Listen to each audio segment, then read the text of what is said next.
नमस्कार, मी श्वेता. आपण पाहताय साम टीव्ही आणि बुलेटिनच्या सुरुवातीला घाटकोपरमधून एक मोठी ब्रेकिंग न्यूज येते. घाटकोपरमध्ये होर्डिंग कोसळलेल्या दुर्घटनास्थळी आता पेट्रोल पंपला आग लागलेली आहे. होर्डिंग पडल्यानंतर त्या ठिकाणी रेस्क्यू ऑपरेशन हे सुरू असून होर्डिंग खाली अजून सुद्धा काही जण अडकल्याची भीती यावेळी व्यक्त केली जाते. त्यामुळे आत्ताच्या घडीची सर्वात मोठी बातमी आपण पाहतोय. घाटकोपर इथं पेट्रोल पंपला आता आग लागलेली आहे. खरं तर होर्डिंग घाटकोपरमध्ये कोसळलं होतं आणि याच घटनास्थळाची आपण दृश्य पाहतोय. अजूनही बचाव कार्य खरं तर सुरू आहे.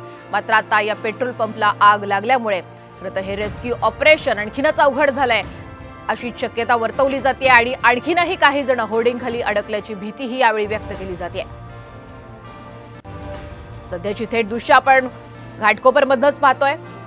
आपण पाहतोय 2 दिवसापूर्वी मुंबईमध्ये वादळी वाऱ्यासह जोरदार पाऊस झाला होता आणि साम टीव्हीवर याचीच थेट एक्सक्लुझिव्ह दृश्य कशा पद्धतीने खरं तर घाटकोपरमध्ये होर्डिंग कोसळले आणि आता बचाव कार्य तिथे सुरू आहे. मात्र आत्ताच्या घडीची मोठी अपडेट अशी आहे की घाटकोपरमध्ये आता या पेट्रोल पंपला आग लागलेली आहे. त्यामुळे दुर्घटनास्थळी बचाव कार्य सुरू असताना मोठा अडथळा सुद्धा आता निर्माण झालेला आहे आणि अजून सुद्धा होर्डिंग खाली काही जण अडकल्याची यावेळी भीतीही व्यक्त केली जाते.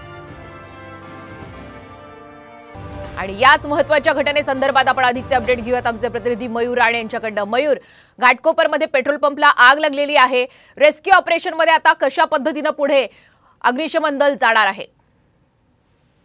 नक्कीच काही वेळेपूर्वी घाटकोपर पोलीस स्टेशन जेव्हा बचाव कार्य सुरू असताना तिथे स्पार्क झाला. त्या स्पार्कमध्ये आग लागली होती. मात्र आता अग्निशमन दलाला यश आलेलं आहे. ती आग आता अग्निशमन दलाकडनं विझवण्यात आलेली आहे. मात्र इथे कोणतीही जीवितहानी झालेली नाही आहे.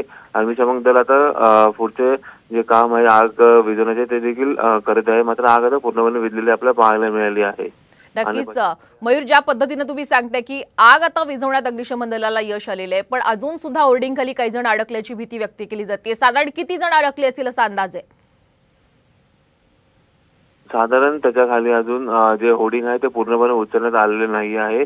त्याच्या होर्डिंगचा जो एक बाजू आहे ती अजून तशीच आहे. त्यामुळे साधारण 10 ते 12 जण आहेत ते त्या होर्डिंगच्या खाली अडकण्याची भीती आहे ती व्यक्त केली जात आहे आणि आकडा शक्यतो वाढण्याची देखील शक्यता आहे. नक्कीच धन्यवाद मयूर, आपण दिलेल्या संपूर्ण अपडेट बद्दल. तर आत्ताच्या घडीची मोठी अपडेट आपण पाहतोय. घाटकोपरमध्ये पेट्रोल पंपला आग लागली होती. आता मात्र ती आग विझवण्यात आलेली आहे. अनधिकृत होर्डिंगमुळे आता 14 बळी